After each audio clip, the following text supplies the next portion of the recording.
Alors, le simulateur d'amour. T'es vraiment qu'un égoïste. Je ne fais juste, je fais juste ce que je pense être le mieux. Pour toi ou pour nous, j'ai demandé. Tu sais quoi? J'aurais souhaité, j'aurais souhaité épouser Dan au lieu de toi. Bien sûr, je ne le pensais pas. Les ex sont toujours mieux rétrospectivement, érodés à la perfection par le sable du temps. Mais c'est trop tard. Tommy me claqua la porte au nez. Je me suis laissé tomber sur le canapé, le cœur battant. Après avoir fixé le mur pendant une éternité, j'ai ouvert mon ordinateur et j'ai tapé dans la barre de recherche « Que faire si l'on est marié à la mauvaise personne ?»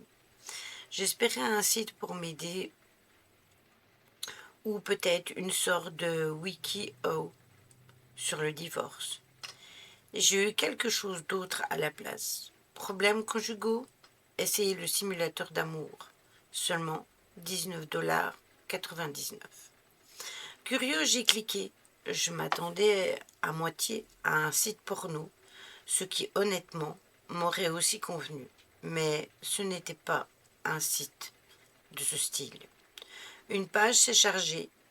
Time New Roman Rose Fuchsia sur un fond noir comme une sorte de jeu vidéo en ligne hideux datant des années 90.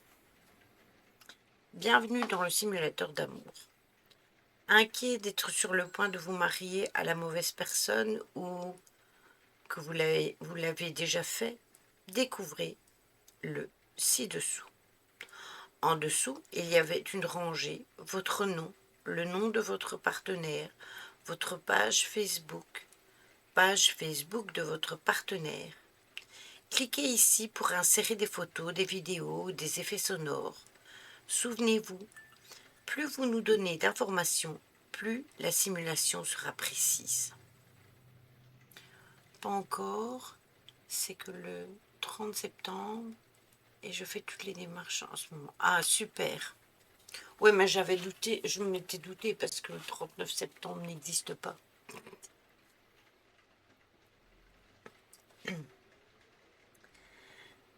C'est sûrement n'importe quoi, mais j'avais besoin d'une distraction. Peut-être que ça allait me faire rire. Mon curseur a survolé le bouton « Envoyer ». Clic. La scène qui a chargé m'a fait penser aux Sims avec des graphismes encore plus nuls, un salon 3D, des fauteuils carrés en brochard moche, un vase avec des choses en forme de bulles qui ressemblaient vaguement à des fleurs. Un homme s'est assis sur le canapé. Son visage était celui de Dan, mais il était étrangement étiré et déformé. Sa photo de profil Facebook était placée un peu n'importe comment sur la face cylindrique du personnage.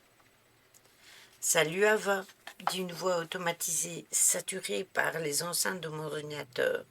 « Je t'aime. » Malgré moi, j'ai ri. « Salut, je t'aime aussi. » Les mots paraissaient bizarres sur mes lèvres, dits à une autre personne que Tommy, même si c'était juste un programme informatique. « Comment tu vas ?»« Pas si bien, Dan, à vrai dire. »« Je suis désolée, » a dit la voix. « Oh, c'est plutôt bien fait. Il doit y avoir une sorte de reconnaissance vocale ou une IA, comme ces vieux chatbox. C'est à propos de la dispute. » La dispute, ai-je dit dans le microphone? Je suis désolée de m'être disputée avec toi. Les yeux immobiles et pixelisés de Dan me fixaient. Je t'aime, Ava. Je t'aime aussi. Et commença-t-il en inclinant la tête. Je ne suis pas égoïste comme Tommy. Mon sang se glaça. Quoi? Je ne te claquerai jamais la porte au nez. Mon curseur survola le X. Clic, clic. La fenêtre ne fermait pas. N'essaye pas de partir. Il se pencha plus près, avec une tête un peu déformée. Tu es avec moi maintenant, Ava. J'ai fermé l'ordinateur portable brusquement. Pendant une seconde, j'ai pensé avoir réussi, mais sa voix s'est fait entendre à travers les haut-parleurs, étouffés sous le plastique. Tu te souviens où on s'est rencontrés? J'ai hoché la tête en boule dans le coin du canapé. Tu m'as stoppé sur le campus. J'avais fait tomber mon téléphone et tu me l'as rendu.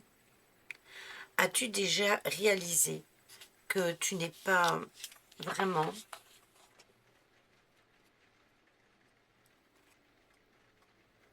Attendez, je vais reprendre la phrase parce que comme ça... Tu n'as pas vraiment fait tomber ton téléphone. Qu'est-ce que tu veux dire? Je l'avais volé. Un silence assourdissant remplit la pièce. Mes oreilles résonnaient. As-tu déjà réalisé? Je n'étais même pas un étudiant. Un bruissement se fait entendre dans les haut-parleurs. Je travaillais au garage à côté du campus. J'ai attrapé mon ordinateur et je l'ai jeté sur le sol. Des bouts de plastique et de verre ont explosé, recouvrant le tapis. Sa voix continuait, déformée et basse. Je n'étais même pas un étudiant, je t'ai surveillé pendant des jours. Une jolie petite... Trois petits pois. Toc, toc, toc. 3 coups à la porte d'entrée. Je me suis levée, je suis arrivée dans le hall. Tommy, c'est toi? Pas de réponse. Je suis désolée pour ce que je t'ai dit. Je suis tellement désolée. Puis 4 mots passèrent à travers la lourde porte.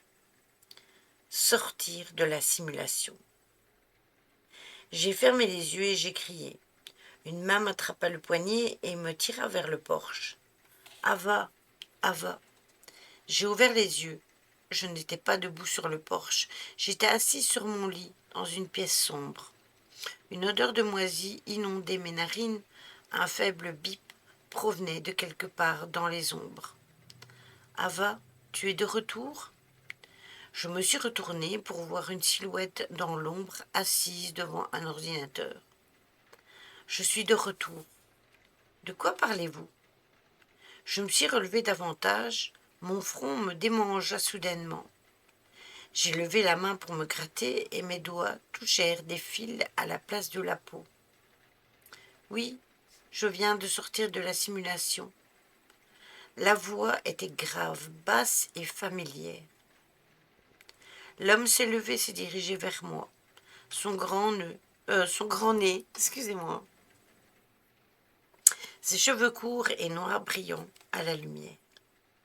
Dan, il a souri. Tu vois, je savais que ça ne prendrait pas longtemps.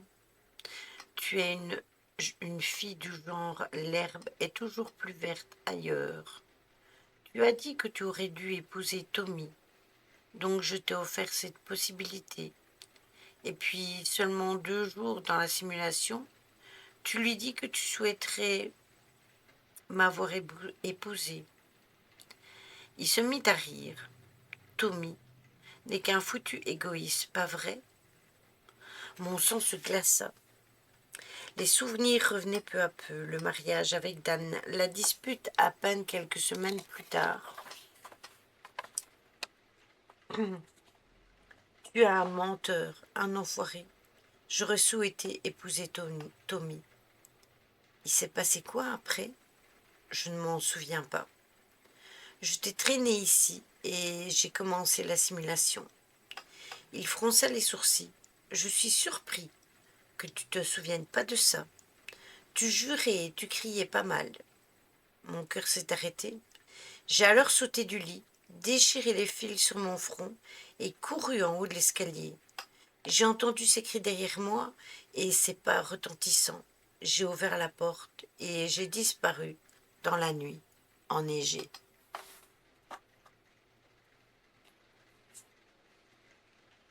Et oui,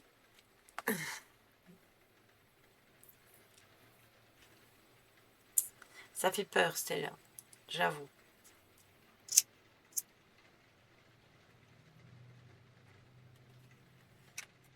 J'avoue parce que tu te crois dans dans une bête simulation. D'abord, tu te vois quitter une personne avec laquelle tu étais à la base marié, et en fin de simulation, tu te retrouves dans ta vraie vie avec la personne avec qui tu es en simulation. Et du coup, tu veux rejoindre la première personne que tu voulais quitter de base.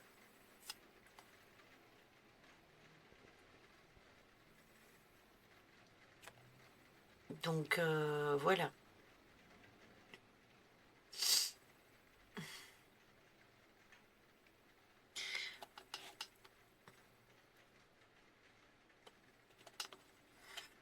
L'histoire suivante s'appelle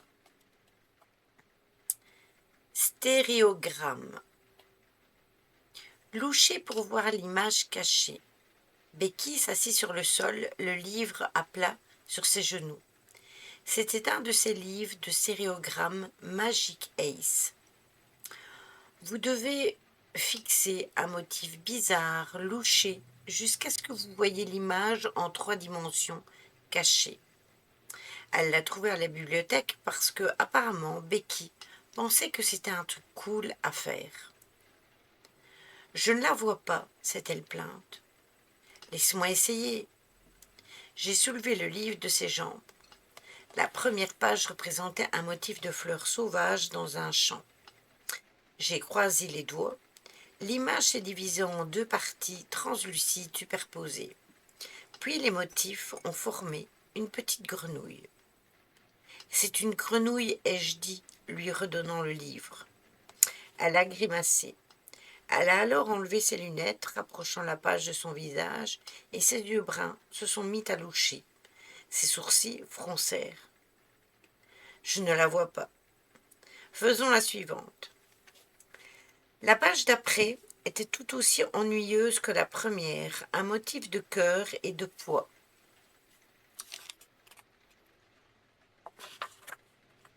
Quand j'ai croisé les yeux, je ne pouvais voir un chat en 3D jouant avec une boule de laine. Je ne peux pas te croire que tu passes ton samedi après-midi à faire ça avec Becky. Elle a demandé si elle pouvait venir à la maison devant ma mère, qui était évidemment ravie. Becky est l'une des filles les plus intelligentes de la classe. Elle a une bonne influence. Pff, bonne influence. J'ai gratté le vernis sur mes ongles, j'ai regardé mon poster rose d'Ariana Grande, mon papier peint rose et mon trophée d'équitation. Je parie que Becky n'a que de stupides bouquins dans sa chambre. Oh, je le vois, le chat, s'est-elle écriée. On est resté là-dessus pendant près d'1 heure. Enfin, nous sommes arrivés à l'avant-dernière page, et même moi, j'avais du mal avec celle-là. Chaque fois que je louchais dessus, le motif floral jaune redevenait net. Je n'arrive pas à le voir, ai-je finalement admis à Becky. Ce n'est pas grave, a-t-elle répondu. J'ai fixé le motif en louchant encore une fois, et pendant une fraction de seconde, j'ai aperçu quelque chose en 3D, une profondeur floue et vacillante dans la page. Puis, ça s'est aplati. Ne te concentre pas dessus, Becky, dit Becky. Je sais. J'ai fermé les yeux et j'ai pris une profonde inspiration.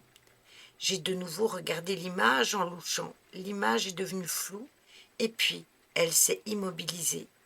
Mon cœur s'est arrêté.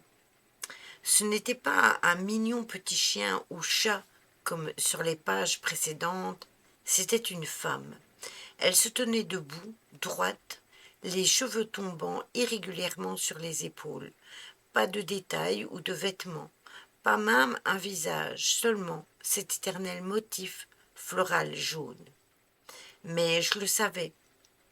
Elle me regardait droit dans les yeux. « Tu la vois ?» a demandé Becky. « Oui, c'est une femme. » J'ai fermé le livre. « Et allons regarder. Je veux voir la dernière page, mais je veux finir le livre. » « Ok, je soupirai. » J'ai doucement rouvert le livre. La dernière page était un motif de fleurs bleues, courbé par le vent. Le cœur battant, j'ai louché. C'était la même femme. Plus près, le bras tendu, comme pour m'atteindre. J'ai sursauté en criant, et l'image s'est effondrée. Le livre tombant de mes genoux s'écroula sur le sol. Tu l'as vu? J'ai levé les yeux et Becky me fixait, les mains jointes sur ses cuisses, les lunettes poussées sur son nez. Souriante, oui, mais alors mon travail ici est terminé. Elle s'est relevée, souriante, comme toujours. Elle prit le livre, marcha vers la porte. Clic. Je me suis assise dans ma chambre silencieuse, mon cœur résonnait dans mes oreilles. C'est juste un livre. Mon cœur commença à ralentir. Juste un livre. J'ai fixé le mur et mes yeux n'arrivaient plus à se concentrer sur un point. Mais oui, c'est juste un livre. Le papier rose peint me fixait en retour. Juste un... L'image est apparue. Une femme, penchée, sortant du mur. Le papier peint rose enroulé autour de son corps, moulant ainsi son visage. Un bras tendu vers moi. Non, non, pitié. J'ai fermé les yeux. Quand je les ai réouverts 1 minute plus tard, elle était partie, ou du moins, je ne pouvais pas la voir sans loucher. Cette nuit, je me suis dit que c'était juste une blague, une stupide farce de Becky qui avait prévu de me retourner. Pour la fois où je l'avais abandonnée au centre commercial avec Sam et Marin. Pour une fois où je me suis moquée d'elle en classe. Mais tandis que j'étais allongée dans mon lit, essayant de m'endormir, j'ai vécu quelque chose. Un son vague et déformé, comme si quelque chose bougeait sous mon papier peint. Coucou Zulgine, comment vas-tu? Quoi de neuf?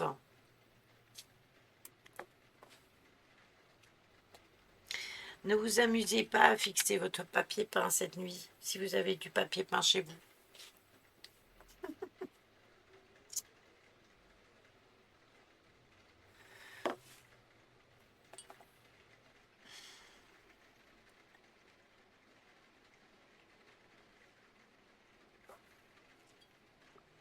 Pas pressé de rentrer en automne. Ah ben moi je suis contente d'y arriver en automne. J'adore l'automne, c'est tellement joli. Ce moment où on commence à rentrer dans la période de froid,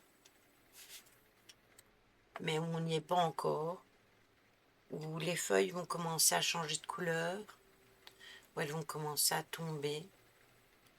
C'est tellement joli. Je trouve que c'est une très belle saison.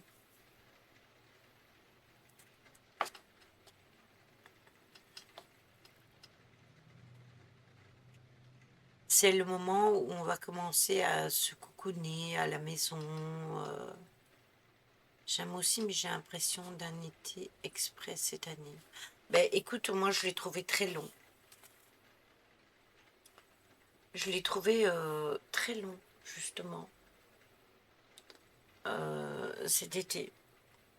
Trop long, trop chaud, trop lourd, trop sec.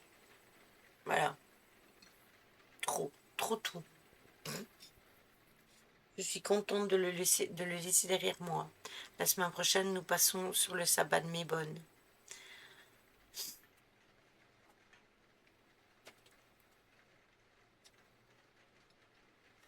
Je ne l'ai pas vu passer avec les orages. Moi, j'ai trouvé qu'il a fait beaucoup trop chaud encore. Trop irrespirable. Voilà. J'aime bien le soleil, j'aime bien le beau temps. Aujourd'hui, il faisait soleil, mais il faisait frais. et venteux. Après, oui, après-midi, il y a eu du vent, mais la journée, il faisait du soleil et du vent. Hier aussi. Je trouve ça beaucoup plus agréable que... Alors, je préfère mettre quelque chose de plus chaud pour sortir plutôt que de devoir me balader à moitié à poil chez moi et de ne pas avoir où me mettre tellement il fait chaud. Oui, voilà, c'est ça, exactement. Bah ça c'était, bah c'est quand on vendredi 29 degrés, mais c'est la semaine passée ou la semaine d'avant qu'il y a encore eu des grosses températures, hein. Non, ça,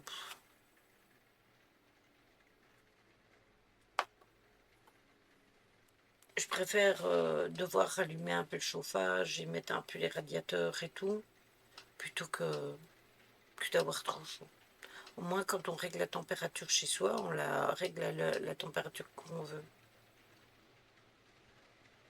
C'est plus 7 mois d'hiver, un mois de printemps, 3 mois d'été qui passent trop vite, et un mois d'automne.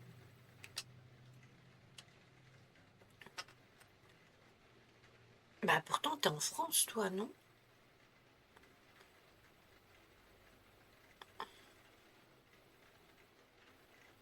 Plus de 30 ici.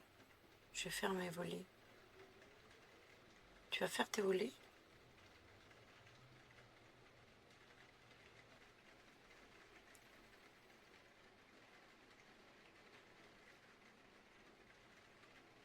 C'est vraiment une impression, ouais. Ouais, pour toi, l'hiver semble long.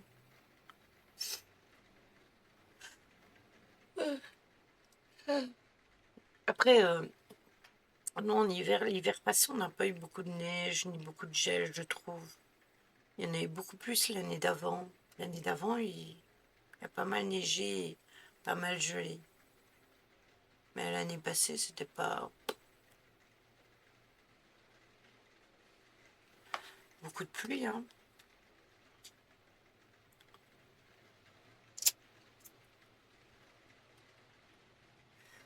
Bon, l'histoire suivante s'appelle Le moniteur pour bébé. J'ai quelque chose pour toi, John fouilla le sac de Baby et en sortit une boîte blanche et brillante. Un moniteur pour bébé, un de ces moniteurs sophistiqués avec une caméra vidéo. Ma visite de 3 heures du matin dans la chambre de notre bébé commence à te déranger, hein? Ai-je demandé avec un sourire narquois. Peut-être un peu. Je pense que ça nous aidera tous les deux à mieux dormir. J'ai jeté un coup d'œil à la tasse dans mes mains. D'ailleurs, c'était mon 4e café du matin. Allez, faisons-le. Nous l'avons installé dans la chambre cette nuit-là. J'ai dirigé la caméra en direction du berceau et j'ai placé le moniteur sur la table de nuit. Je me suis endormie en regardant la vidéo en noir et blanc de notre fils dormant gracieusement. Il avait son visage dans une flaque de bave et ses fesses à l'air. Tap, tap. Je me suis réveillée en sursaut. J'ai attrapé le moniteur et la vidéo montrait James dormant paisiblement. Les fesses toujours à l'air, le visage maintenant dans une flaque de bave encore plus grande. J'ai donc souri et je me suis retournée et je suis retombée dans un profond sommeil. La nuit suivante, alors que John et moi nous préparions pour aller nous coucher, je lui en ai parlé. La nuit dernière, j'ai entendu un son bizarre provenant de la chambre de James. Oh non, tu penses qu'on a encore des souris? Oh, j'avais même pas pensé à ça. Je me suis tournée vers lui, et peut-être que je devrais dormir là-bas cette nuit. Tu sais, juste au cas où, je ne voudrais pas que les souris viennent dans le berceau où tu as le moniteur. Mais peut-être que si j'étais juste là, il fronça les sourcils. Carrie, il a plus d'1 an. Il a besoin d'avoir sa propre chambre. Le moniteur est là pour t'aider à traverser ça. Je l'ai foudroyé du regard. M'aider à traverser quoi? L'anxiété. L'anxiété? C'est comme ça que tu appelles le souci du bien-être de notre enfant? Je ne voulais pas dire ça comme ça. Bonne nuit, ai-je dit brusquement, tirant la couverture vers moi. Je me suis de nouveau réveillée à 3h21. Instinctivement, j'ai saisi le moniteur pour bébé. La lumière bleue m'a aveuglée dans l'obscurité. J'ai attendu que mes yeux s'adaptent et mon petit bonhomme était là. Dos à la caméra, de petites touffes de cheveux dans tous les sens. Il dormait paisiblement. J'ai donc reposé le moniteur sur ma table de nuit et j'ai fermé les yeux. Clic. Mes yeux se sont subitement ouverts.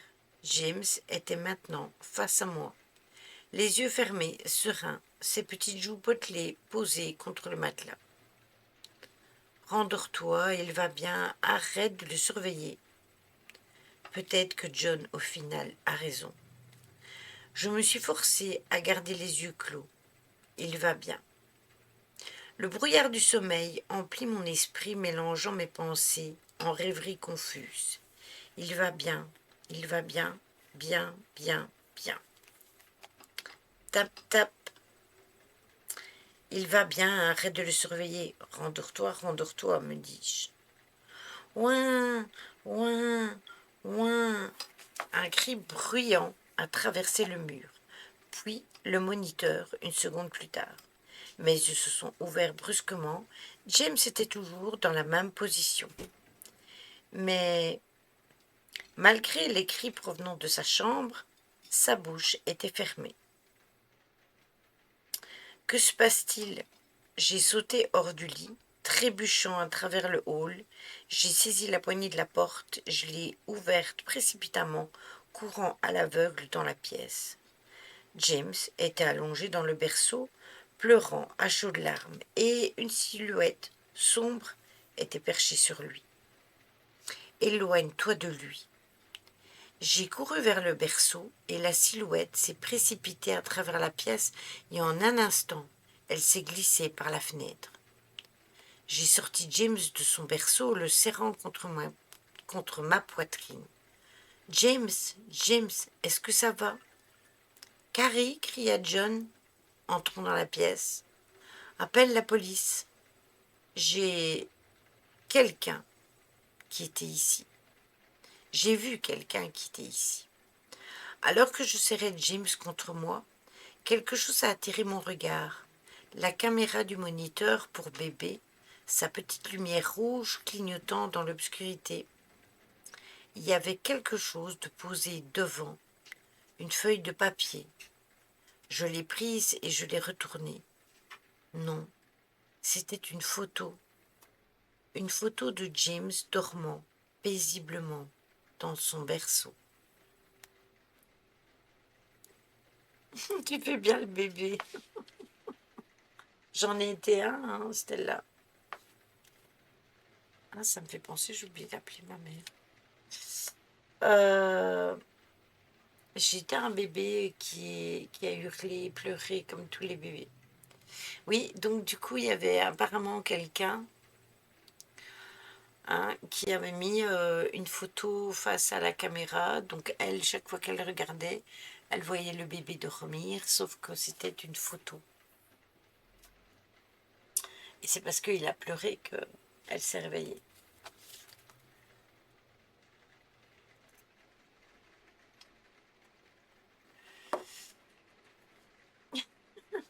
Je me suis déjà dit, ce serait marrant de mettre un babyphone à la maison, d'en avoir un en bas. Ouais, c'est ça, pour faire diversion. Et d'en avoir un en bas et de pouvoir surveiller de l'étage. Je me demande ce qu'on verrait sur ces babyphones. Déjà, on verrait sûrement les chats faire les clowns, ça c'est probable. Mais je me demande si on verrait d'autres choses. Parce que je sais que souvent dans les trucs, les babyphones comme ça, je sais qu'on capte pas mal de choses paranormales. Oui, c'est ça, ça capte bien. Ouais, j'ai déjà vu des vidéos comme ça de personnes qui mettent un babyphone pour l'enfant et comme les enfants, ils sont innocents, ils attirent parfois les énergies. Oui, on voit pas mal de choses. Bon, ben voilà, je vais acquérir un babyphone.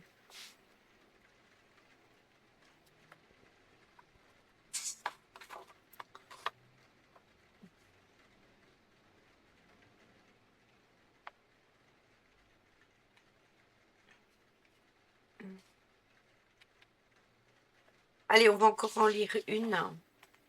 Elle n'est pas très longue en plus. Elle s'appelle La peinture vert fluo. Mon petit ami et moi sommes dans une relation à distance. Pour compenser ça, on Skype tout le temps. C'était lors d'un de ces appels vidéo tard le soir que c'est arrivé. Steve s'est arrêté au milieu de la phrase et a dit « Ray, qu'est-ce qu'il y a derrière toi ?» Je me suis retournée et il n'y avait rien derrière ma chaise à part un mur vide. « De quoi parles-tu » ?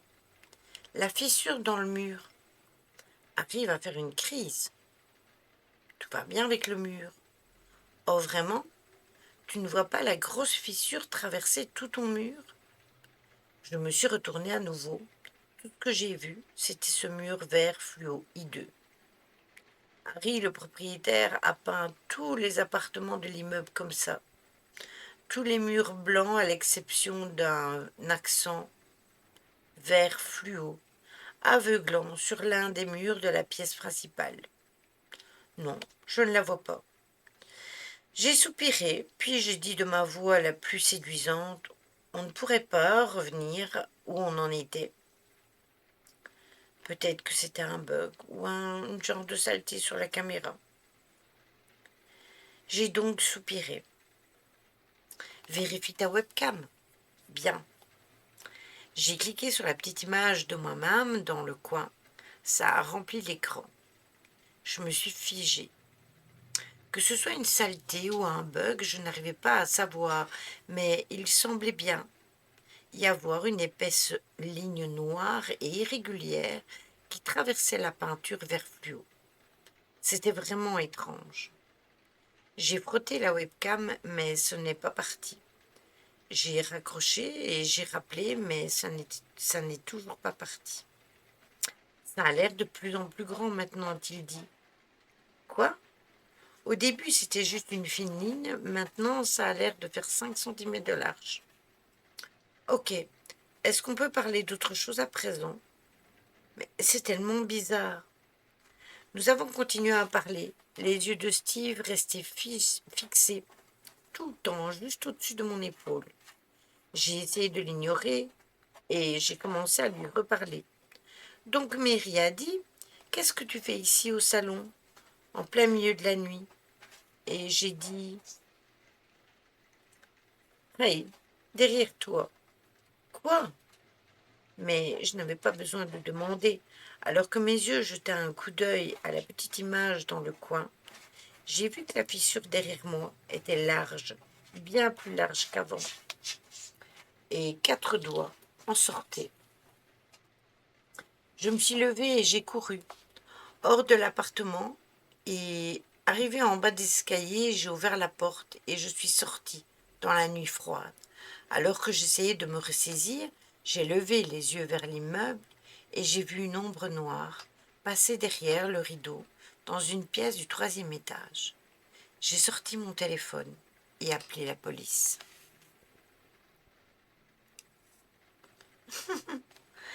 J'ai découvert quelques jours plus tard qu'une personne au 3e étage avait disparu cette nuit-là, un jeune homme nommé Charlie. Après quelques jours de recherche, ils ont juste retrouvé son corps.